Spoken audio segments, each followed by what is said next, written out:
오늘은 본문 말씀을 가지고 내 손을 내밀라라는 제목으로 말씀을 전하겠습니다.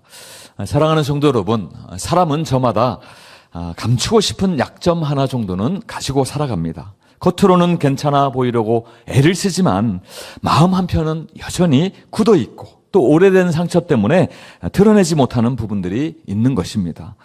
어떤 분은 건강의 문제 때문에 늘 불안 속에 살아가고요. 또 어떤 분들은 사람과의 관계 가운데 또 그 관계 가운데 상처 때문에 사람을 믿는 것이 또 쉽지 않습니다. 또 어떤 분은 이전에 실패했던 경험 때문에 또 믿음의 여정 가운데서도 또 삶의 현장 가운데서도 다시 시작할 용기를 잘 내지 못합니다. 어떤 분들은 사람들의 시선이 두려워서 또 아픔을 속으로만 삼키고 그렇게 살아가기도 합니다. 오늘 본문에 나오는 사람도 바로 그런 사람이었습니다. 그의 오른손은 말라 있었다라고 성경은 증거하고 있습니다. 여러분, 손은 일을 하고 또 사람들과의 관계를 맺어가며 무언가를 만들어가며 삶을 이어주는 데 아주 중요한 도구입니다. 그런데 그 오른손이 말랐다라고 하는 것은 단순한 신체의 불편함을 넘어서요, 그의 모든 일상과 관계와 사회 속 삶 전체가 위축되어 있음을 보여주는 것입니다. 자, 그런데 어느 안식일 예수님께서 한 회당에 들어가서 말씀을 가르쳐 주셨습니다. 그곳에는 이 손 마른 사람이 있었고요, 또 서기관들과 또 바리새인들도 함께 있었습니다. 여러분, 그 회당 안에서 이 손 마른 사람이 과연 무엇을 하나님께 기대하고 또 바랐을까요? 아마도 자기의 손이 회복되기를, 자기 신체에 있는 그 연약함이 다시금 회복되기를 하나님께 구하지 않았겠습니까? 또 서기관들과 바리새인들은 회당 안에서 무엇을 보고 있었을까요? 예수님을 고발할 기회를 찾고 있었습니다. 왜냐하면 오늘 본문 바로 이전에 한 사건이 있었는데요. 안식일에 예수님의 제자들이 밀밭 사이로 지나가며 그 밀을 따서 손으로 비벼서 먹었다라는 거예요. 안식일에 해서는 안 되는 노동의 행위를 했다라고 그렇게 비난하였습니다. 그러니까 다른 안식일 날 또 예수님과 예수님의 제자들이 어떤 율법을 어기는가를 두 눈으로 보고 있는 것이죠. 책을 잡을 기회를 찾고 있었던 것입니다. 그리고 그 회당 안에 예수님은 어떠한 모습으로 계셨습니까? 고통받는 한 사람을 바라보고 계셨습니다. 같은 공간에 있었지만 저들의 관심은 다 달랐습니다. 예수님은 생명을 살리려고 하였지만 그들은, 서기관들과 바리새인들은 예수님을 정죄하려고 하였습니다. 여러분, 이를 통하여 오늘 말씀은 우리에게 이렇게 물어보고 있습니다. 그렇다면 우리는 사람들을 어떠한 눈으로 바라보고 있는가? 우리의 신앙은 사람을 과연 살리는 신앙이요, 믿음인가? 아니면 판단하고 외면하고 있는가? 오늘 말씀을 통하여서 같이 한번 살펴봤으면 좋겠습니다. 먼저 예수님은 우리가 숨기고 있는 사람들에게 드러내기 힘든 그 아픔까지도 바라보고 계시고요, 우리를 그 연약함 가운데서 꺼내어서 한 가운데로 불러주십니다. 8절 말씀을 보면 예수님께서 서기관들과 바리새인들의 생각을 이미 아시고 손 마른 사람에게 이렇게 말씀하셨습니다. 일어나 한가운데 서라. 일어나 한가운데 서라.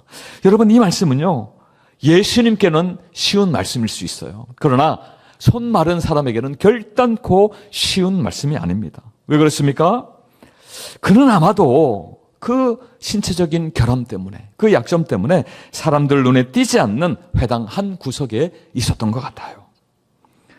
자신의 마른 손을 아마도 옷자락으로 가렸을 수도 있습니다. 그에게 있는 신체적인 결함 때문에 오랫동안 사람들의 불편한 시선과 수군거림 속에서 살아왔을 것입니다. 그렇기 때문에 지금 예수님이 일어나 한가운데 서라. 한가운데 서라는 것은요, 사람들 사이에 나오라라는 말이에요. 그러니까 그 일은 상당히 두려운 일일 수 있습니다. 하지만 예수님은 그를 구석 그대로에 두지 않으셨습니다. 오히려 사람들 한가운데로 불러 세우시고 계십니다. 여러분, 예수님이 그에게 창피를 주려고 하신 걸까요? 아니지요. 아무도 눈여겨보지 않던 그의 아픔을 이제 모든 사람들 앞에 다시 회복시키실 것입니다. 서기관들과 바리새인들에게는 그저 그 사람을 고치는 것이 안식일을 어긴, 그죠? 안식일을 지키지 않은 그러한 어떤 논쟁거리 하나에 불과했지만 예수님께 그는요, 이름 없는 한 사람이 아니라 하나님의 형상을 가지고 있는 존귀한 하나의 사람이었습니다. 한 인격체였죠. 예수님은 사람들이 거들떠보지 않던 그를 중심에 세우셨습니다. 무엇보다 그의 고통이 어떤 종교적인 논쟁보다도 더 중요하다는 사실을 보여주고 있는 것입니다. 여러분, 우리도 손 마른 사람처럼 아픔을 감추며 살아갈 때가 있습니다. 교회에 와서도 마치 아무 문제가 없는 사람처럼 그렇게 보이려 할 때가 있는 것입니다. 집안의 갈등이나 자녀들의 문제나 경제적인 어려움이나, 아니 마음의 깊은 우울감이나 또 그러한 불안감까지도, 또 실패 가운데서 오는 죄책감까지도 쉽게 꺼내놓지 못하는 것이지요. 혹시라도 지체들이 알게 되면 어떻게 할까? 어떤 생각을 할까? 혹여 나의 믿음이 부족하다라고 그렇게 판단하지 않을까? 그런 마음이 앞서기 때문에 그렇습니다. 그래서 많은 경우에는요, 아무 말도 하지 못한 채 혼자서 그 무게를 견디며 살아가는 것이죠.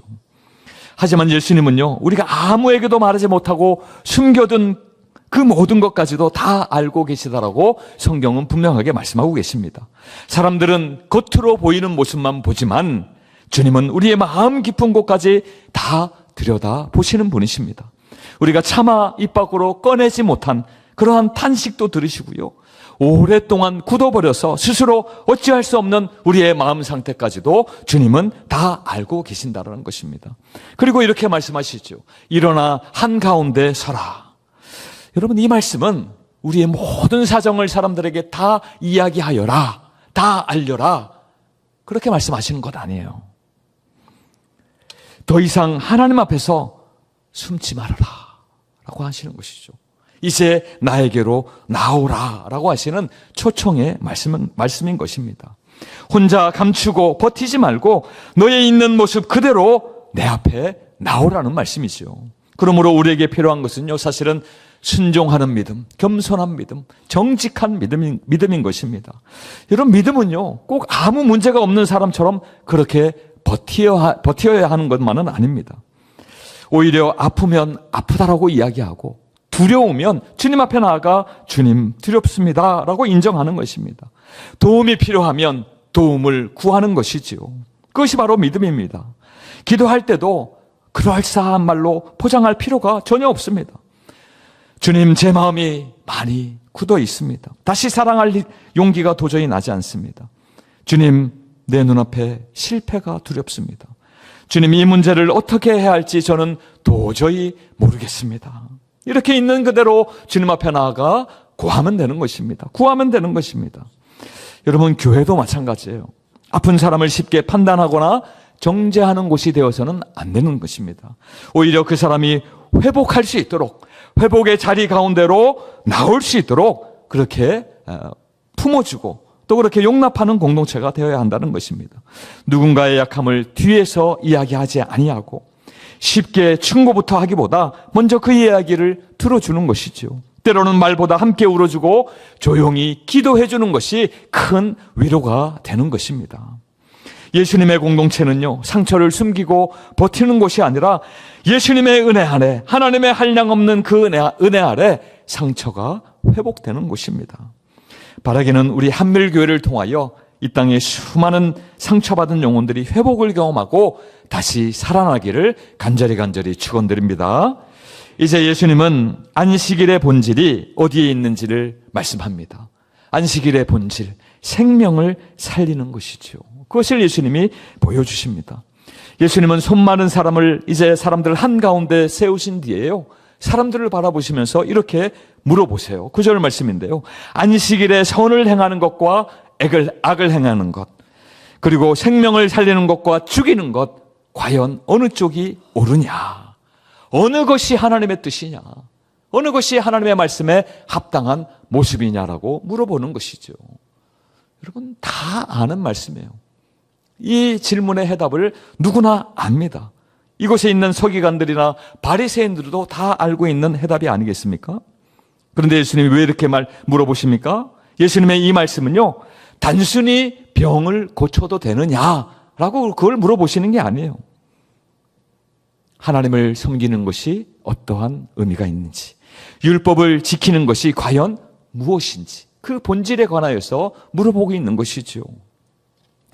여러분, 서기관들과 바리새인들, 서기관들은 성경을 필사하던 사람이에요. 한 사람은 앞에서 성경을 읽고 많은 서기관들은 또 그것을 그대로 받아 적는 사람들이죠. 그러니까 성경을 너무나 잘 아는 사람들이에요.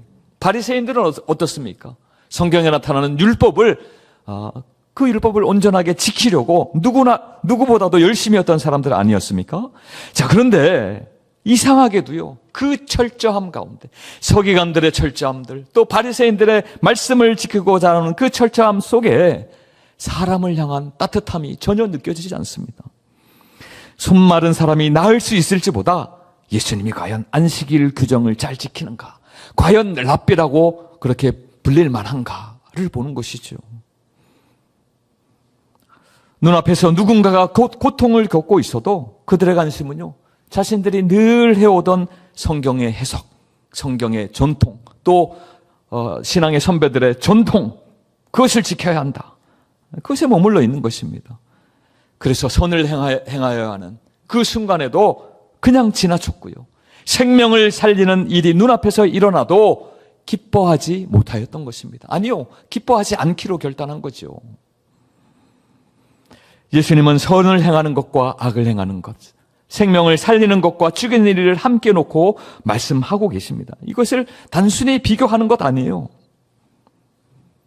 서기관들과 바리새인들은요, 자신들을 바라보면서 우리는 누구도 하나님 앞에 죄를 범하지 않았는데 우리가 악을 행한 게 뭐가 있습니까? 라고 그렇게 반문할 수 있었을 것입니다. 그러나 눈앞에 고통받는 사람이 있는데도 모른 척 지나가고요, 도울 힘이 능히 있었음에도 불구하고 외면하는 것, 그것은 이미 믿음을 저버렸다는 것을 보여주는 것입니다. 하나님 앞에서는 아무것도 하지 않은 것이 아니라 생명을 살리는 일에서 한 걸음 방관자처럼 물러서 있는 것이죠. 여러분, 사랑해야 할 때 사랑하지 아니하고, 용서해야 할 때 용서하지 아니하고, 도와야 할 사람을 그대로 두는 것은 결국은 생명을 살리는 길을 포기한 일인 것입니다. 여러분, 하나님께서 안식일을 우리에게 왜 주셨습니까? 안식일은 하나님이 사람을 억누르려고 그렇게 주신 그런 날입니까? 율법을 지켜라, 또 하지 말라, 그렇게 통제하기 위하여서 안식일을 우리 가운데 주셨습니까? 아니지요. 성경을 보면 하나님이 온 우주 만물을 창조하시고 또 저와 여러분 사람들을 창조하시고 난 다음에 7일째 되는 날 쉬셨다라고 기록을 하고 있어요. 여러분, 하나님에게 쉼이 필요합니까? 하나님도 열심히 일하셨는데 쉬셔야죠. 아니요. 하나님 신이세요. 신이신 하나님, 쉼이 필요 없으신 분이십니다. 지치지 아니하시기 때문에 그래요. 힘들어 하시지 아니하시기 때문에 그래요. 온 우주를 만물을 창조하는 일도 말씀으로 지으셨습니다. 우리를 짓는 일도 기쁨으로 지으셨어요. 그런데도 7일째 되는 날 쉬셨다. 누구를 위해서요? 사람들을 위해서 쉬신 거예요. 우리가 너무 과로할까 봐, 우리가 너무 열심히 일하면서 하나님을 잊어버릴까 봐, 우리가 너무 성실하게 우리가 맡겨진 일들을 감당하면서 내 주변의 지체들을 돌보지 못할까 봐, 우리를 위하여 안식일을 주신 것이죠. 또 창세기에 출애굽기에 이 안식일 규정이 되어 있습니다. 거기에 보면요, 애굽에서 힘들게 종살이 하던 그 유다의 백성들을 위하여서 그들이 다시 회복할 수 있도록, 하나님과의 관계가 회복되어지고 또 서로 지체들과의 관계가 회복되어질 수 있도록, 또 만물과의 관계가 회복되어질 수 있도록 안식일을 그렇게 지켜라 라고 그렇게 말씀하셨습니다. 그들을 위하여 지으신 거예요. 사람들을 위해 지은 거죠. 결국은 저와 여러분을 위하여 안식일을 지으신 것입니다. 그러므로 예수님께서요, 이 안식일에 병자를 고치시는 일, 안식일을 어긴 겁니까? 아니죠. 안식일의 목적답게 생명을 살리고 사람을 회복하는 그 일을 감당하신 것 아니겠습니까? 안식일의 본래의 뜻을 제대로 예수님 드러내셨습니다. 예수님은 율법이 처음부터 사람을 살리기 위하여 주어졌다는 것을 사람을 살리는 일을 통하여 몸소 보여주시고 계시는 것입니다. 예수님께서 보여주신 이 가르침을 통하여 저와 여러분의 모습을 다시 한번 생각해 봐야 되겠습니다. 돌아봐야 하겠습니다. 때로 우리는 예배의 순서나 교회의 전통을 소중하게, 너무 지나치게 소중하게 여김으로 말미암아서 하나님을 잊어버리고 사람을 잊어버릴 때가 있습니다. 그것 자체는 분명하게 중요하죠. 예배의 질서를 위하여서, 또 교회를 이단이나 또 세상으로부터 지켜가기 위해서 교회의 신앙의 좋은 전통은 필요합니다. 하지만 그 질서와 전통이 사람을 살리는 복음의 본질적인 목적을 가리우게 되면 우리는 한번 점검해 봐야 됩니다. 예배의 자리에서는 경건한 모습으로 있지만 정작 일상의 삶 가운데 가장 가까운 사람의 마음을 우리가 돌아보고 있는지, 말씀을 많이 알고 있지만 고통받는 이웃의 필요에는 무감각하지는 않은지, 교회 안에서는 열심을 내지만 다른 사람의 연약함을 쉽게 판단하려고 하는 그런 마음은 있지 않은지. 만약에 그렇다면요, 우리는 서기관들과 바리새인들과 다를 바가 없습니다. 겉으로는 신앙의 모습을 갖추고 있을지라도 그 마음 안에 사랑이, 그 마음 안에 긍휼이 사라졌다면 하나님이 기뻐하시는 참된 안식의 정신 역시 우리 가운데서 희미해지고 있음을 우리가 알아야 하겠습니다. 여러분, 가정에서 우리 가정에 가장 가까운 사람들이 있잖아요. 가장 가까운 사람에게 하는 말, 그들을 살리는 말인지 꼭 점검해 보셔야 되겠습니다. 목사님, 저는 남편에게 꼭 할 말만 합니다. 내 남편이 꼭 들어야 할 말만 합니다. 그것도 중요하죠. 근데 사실은 그 말이 살리는 말이면 더 좋겠어요. 내 남편의 마음을 회복하고 내 남편의 마음을 어루만지고 내 아내의 마음을 다시 살리는 말이면 더욱 좋겠습니다. 교회 안에서도 그렇습니다. 우리 낯선 새가족들, 또 형편이 어려운 성도들, 마음이 지쳐있는 사람들을 우리가 알면서도 그냥 지나칠 때가 있어요. 목사님, 그럴 때는 그냥 모르고 지나가는 게 최선입니다. 뭐 그럴 때가 있습니다. 그럼에도 불구하고 기도하는지, 그 사람의 형편을 또 알아볼 수 있잖아요. 그리고 기도의 제목을 업데이트할 수 있잖아요. 먼저 다가가 손을 내밀 수 있는 사랑이 있어야 하겠습니다. 여러분, 또 요즘에는 온라인에서 우리가 말을 많이 하잖아요. 그렇죠? 카톡이나 또 뭐 다음이나 네이버에 댓글도 많이 다시는 분들이 많더라고요. 그곳에서도 사실은 사람들은 어떻게 합니까? 익명성을 담보로 너무 분노를 쏟아내고 누군가를 심각하게 조롱하고 비난하는 말을 하지 않습니까? 그러한 온라인 가운데서도 우리는요, 진실하게 하나님 주신 은혜 가운데 책임 있는 언어를 사용하고 있는지 점검해 봐야 된다는 것이죠. 그리고 무엇보다 중요한 것은 그 선한 일, 하나님이 우리에게 바라시는 일, 맡겨주신 선한 일들이 있잖아요. 그 선한 일을 언젠가로 미루지 않아야 한다는 것입니다. 지금 전화해야 하는 사람이 있다면 휴대폰을 꺼내 전화하십시오. 예배 마친 다음에 하시기 바랍니다. 해야 됩니다.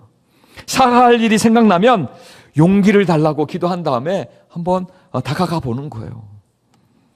도와야 할 사람이 떠오른다면 오늘 우리의 손을 내밀어서 도와주시기 바랍니다. 하나님을 사랑하는 믿음은 결국은 사람을 살리는, 그 영혼을 회복시키는 구체적인 행동으로 드러나기 때문에 그렇습니다. 이제 예수님은 내 손을 내밀라 하시면서요, 순종하는 자리에서 회복이 일어나게 하십니다. 10절 말씀 우리 같이 한번 읽어보도록 하겠습니다. 10절 시작. 무리를 둘러보시고 그 사람에게 이르시되 내 손을 내밀라 하시니 그가 그리하매 그 손이 회복된지라. 여러분, 손 마른 사람으로서는 이 말이 좀 어려운 말일 수 있다고 아까 말씀드리지 않았습니까? 손이 말라서 움직이지도 않는데, 그럼 많은 학자들은 이 사람이 가지고 있었던 질병이 무엇이었을까? 그렇게 추측을 해봐요. 아마도 이게 신경의 손상으로 인한 어떤 이렇게 근위축증, 근육을 움직이지 못하는 것이죠. 뭐 뇌졸중이 와도 사실은 이렇게 좀 이렇게 반쪽을 쓰지 못하시는 분들이 있잖아요. 그런 분들을 보면, 저희 아버님을 보면 그래요. 뇌경색이 오셨는데 왼쪽 편을 잘 사용을 하지 못하셨어요. 그러니까 잘 이렇게 움직이지를 못하다 보니까 이제 달이 지나고 이제 해가 지나다 보니까 바싹바싹 어떻게 해요? 말라가는 거예요. 근육이 다 빠지는 거죠. 점점 더 움직이지 못하게 되고 이 손은 이렇게 꼬여가고 그런 모습이 있더라고요. 아마 그런 어떤 신경의 손상으로 인한 그런 질병이 아닐까 그렇게 추측을 하기도 합니다. 어찌됐든 그렇게 근육이 빠지고 움직이지 못하는 상황 아니겠습니까? 손이 말라서 여기서 마르다라고 하는 그 표현은요, 가물에 땅이 마른 것처럼, 사막에 나가면 그 땅이 쩍쩍 갈라져 있는 것처럼 그런 상태를 이야기해요. 생명이 없고 소망이 없는 그런 모습이지요. 손이 말라서 움직이지도 않는데 어떻게 손을 내밀 수 있겠어요? 그죠? 이 손을 내밀라는 원어적인 의미는요, 이렇게 스트레치 아웃 한다 그러죠. 우리가 스트레칭 한다 그러잖아요. 손을 펼치는 거예요. 이 신체를 펼치는 그 모습을 이야기하고 있습니다. 조금도 움직이기가 어려운데 그것을 펴라고 하니, 스트레치 아웃 하라고 하니, 멀쩡한 손이 아니라 힘이 빠져 있는 손. 그죠? 사실은 또 숨기고 싶은 손이잖아요. 오랫동안 굳어버려서 제대로 움직이지 못하는 그 손을 어떻게 내밀라고 하시는가. 순간 그 사람의 머릿속에는 여러 생각이 스쳤을 거예요. 내가 손을 내밀었다가 아무 일도 일어나지 않으면 어떻게 하는가. 그냥 그 자리에 멈춰 있으면 어떻게 하는가. 그 우스꽝스러운 그러한 모습과 상황 가운데 사람들이 나를 더 비난하지 않겠는가. 조롱하지 않겠는가. 모두가 보는 앞에서 어떻게 손을 내밀 것인가. 여러 두려움과 염려가 계속해서 그 마음 가운데 올라왔을 것입니다. 그러나 오늘 성경 말씀을 보니까 그 사람이 어떻게 했습니까? 주님께 순종하기로 결단하였습니다. 손이 완전히 나은 뒤에 용기를 낸 것이 아니었어요. 아니 주님, 손을 좀 회복시켜 주시고 정상적으로 만들어 주시면 제가 얼마든지 펼칠 수 있지 않겠습니까? 근데 주님 그렇게 하지 않으셨어요. 여전히 마른 손 그 상태에서 내 손을 내밀라라고 말씀하셨습니다. 아무 변화도 없는 상태에서 그 사람은 순종하여 조심스럽게 손을 펼쳐본 것이죠. 그리고 바로 그때 그의 손이 회복되었습니다. 하나님의 놀라운 역사가 일어난 것이죠. 여러분, 믿음은요, 모든 조건이 다 갖추어진 다음에 그렇게 움직이게 되는 것이 아닙니다. 주님의 말씀을 믿고 일단 한 걸음을 내딛는 데서 시작됨을 믿으시기 바랍니다. 주님은 여전히 두렵고 부족한 그곳에서 손을 내밀라라고 말씀하셨습니다. 다 준비되어지고 다 회복되어진 그 상태가 아니라 지금 바로 그 상태에서 순종하라 말씀하시는 것이죠. 여러분, 우리에게도 마치 마른 손처럼 굳어버린 부분들이 있습니다. 오랫동안 사용하지 않아서 사랑하지 못하는 거예요. 어떻게 사랑할 줄 모르는 것이죠. 또 이전의 상처 때문에 사람에게 다가가는 것이 이제는 너무나 두려운 일이 되어버렸습니다. 실패가 두려워서 믿음의 도전도 이제는 결단하지 못하는 상태입니다. 기도하지 않은 시간이 너무 길어지면서 점점 굳어버린 영적인 삶을 살아가지는 않습니까? 자, 그런데도 그 주님이 우리를 향하여 어떻게 말씀하십니까? 그 손을 내밀어라.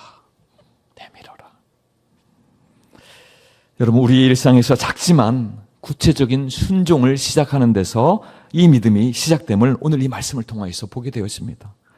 관계가 굳어 있다면 먼저 짧은 안부를 전하는 것도 좋은 방법인 것 같아요. 기도가 막혀 있다면 하루에 몇 분이라도 알람을 맞춰 놓는 거죠. 여러분, 휴대폰에 알람 기능이 있지 않습니까? 기도하는 시간으로 정기적으로 알람을 맞춰 놓는 거예요. 정직하게 주님 앞에 나아가는 것이죠. 말씀에서 멀어졌다면 이 말씀 한 구절이라도, 한두 구절이라도 오늘의 말씀으로 내가 붙잡는 것입니다. 섬김이 부담스럽다면 눈앞에 있는 한 사람, 내가 편한 사람, 내가 그래도 마음을 열 수 있는 그 사람을 향하여 섬겨보는 것입니다. 실패가 두려워 멈춰 있다면 오늘 할 수 있는 그 작은 순종으로 나아가 보시기 바랍니다. 여러분, 회복은 우리의 능력에서 나오는 것이 아닙니다. 주님의 말씀에 순종할 때에 하나님의 온전한 회복이 시작되는 줄로 믿으시기 바랍니다.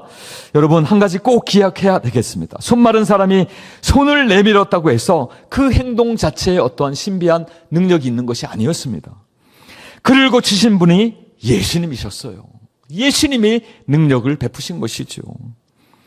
여러분, 그러기에 우리의 순종은요, 무엇을 하나님께로부터 얻어내기 위한 조건이 아니요. 하나님, 제가 순종했으니 주셔야 합니다. 그건 아니라는 것이죠. 하나님 앞에 공로가 될 수도 없어요. 나의 순종은 하나님 앞에 공로가 될 수도 없습니다. 하나님, 내가 이 정도의 공로가 있으니 하나님 축복해 주셔야 되는 것 아니겠습니까? 라고 이야기하지 못한다는 것이죠. 우리를 향한 주님의 은혜를 믿고 받아들이는 응답이 바로 순종의 모습인 것입니다. 그래서 우리는 내 힘이나 내 결심을 의지할 수가 없는 것이지요. 주님, 저는 할 수 없지만 그러나 주님의 말씀을 믿고 손을 내밀겠습니다 라고 고백하면서 믿음으로 한 걸음 내딛는 것입니다. 자, 여러분, 예수님이 손 마른 사람을 고쳐주셨는데요. 여러분, 어떤 것을 기대할 수 있을까요? 그 회당 안이 어떻게 되었을까요? 많은 사람들이 기쁨으로 감격하며 그 하나님을 높여드리고 또 예수님을 높여드리지 않았겠습니까? 자, 그런데 오늘 이 11절 말씀을 보면 그런 기대와는 달리 전혀 의외의 모습을 우리는 보게 되었습니다. 11절 말씀 같이 한번 읽겠습니다. 시작. 그들은 노기가 가득하여 예수를 어떻게 할까 하고 서로 의논하니라. 여러분, 손 마른 사람은 분명히 회복되었어요. 그래서 서기관들과 바리새인들이 화가 났거든요. 그 마른 손이 회복되지 않았으면 화가 날 이유도 없었을 것입니다. 그들이 왜 화가 났습니까? 율법을 어겼다라는 거예요. 율법에 보면 그들이 가지고 있는 신념 가운데 보면 성경이 그렇게 이야기하지 않습니다. 그러나 그들이 잘못 이해한 거죠. 안식일에는 생명의 위협이 되는 정도의 위험이나 질병이 아니고서는 어떠한 치료의 행위를 해서도 안 된다라는 그러한 해석이 있어요. 그러니까 예수님이 지금 손 마른 사람은 사실은 오늘 내일 하는 게 아니잖아요. 급한 게 아니지 않습니까? 그들이 보기에는. 그러나 예수님 보기에는 어떻습니까? 그 사람은 죽어 있는 사람이에요. 살 소망이 없는 사람이에요. 누구보다도 시급히 회복되어져야 하는, 생명으로 나와야 하는 사람이 바로 손 마른 사람이었습니다. 자, 그럼에도 불구하고 서기관들과 바리새인들은 바로 눈앞에서 하나님의 놀라운 역사가 일어났음에도 불구하고 기뻐하지 않았습니다. 여러분, 이 장면은요, 겉으로는 믿음이 있어 보여도 그 마음이 얼마나 쉽게 하나님을 향하여 다칠 수 있는지를 우리에게 보여주고 있습니다. 성경을 잘 알고 있고 종교적인 열심이 있다 하여도 마음이 다쳐버리면요, 그 마음이 하나님을 향하여 다쳐버리면 하나님의 역사가, 하나님의 기적이, 하나님의 은혜가 눈앞에서 아무리 펼쳐져도 그것을 받아들이지 못합니다. 그래서 우리는 늘 우리 자신을 점검해야 하는 것이죠. 다른 사람이 회복되어지는 것을 우리가 기뻐하고 있는가? 그렇죠? 그 사람이 신앙적으로 성숙하는 것을 감사하고 있는가? 하나님께서 때로 나와 다른 방식으로 일할 때에도 그분을 신뢰하며 인정하고 있는가? 내 생각이나 아니 신앙의 전통보다 예수님의 긍휼을, 예수님의 사랑을 더 앞세우려고 하고 있는가를 점검해야 된다는 것이죠. 자, 오늘 본문은 손 마른 사람의 회복만을 보여주고 끝나지 않습니다. 이 예수님이 치유하신 치유를 통하여서 서기관들과 바리새인들은 어떻게 하였습니까? 예수님을 제거할 계획을 한 거예요. 제거할 논의를 하고 있는 것입니다. 생명을 살려주신 그 예수님이 오히려 지금 죽음의 위협을 받고 있는 아이러니한 상황이 된 것입니다. 자, 그런데도 예수님 다 아셨어요. 그들의 마음을 다 꿰뚫고 있으신 예수님이신데요.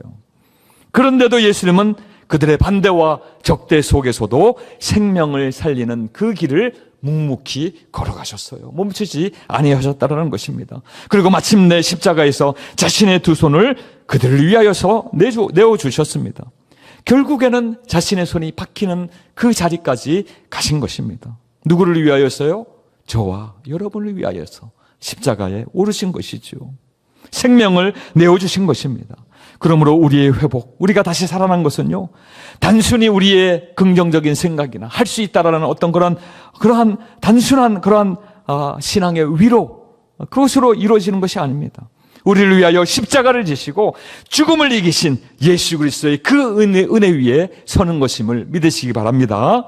우리의 눈에 보이는 큰 변화가 있어야만 여러분 하나님이 행하시는 회복이다 라고 그렇게 믿는 잘못된 믿음이 있지는 않아야 하십니까? 그러나 오늘 말씀을 보니까요, 주님의 회복은 아주 작은 자리에서부터 시작되었음을 우리에게 보여줍니다.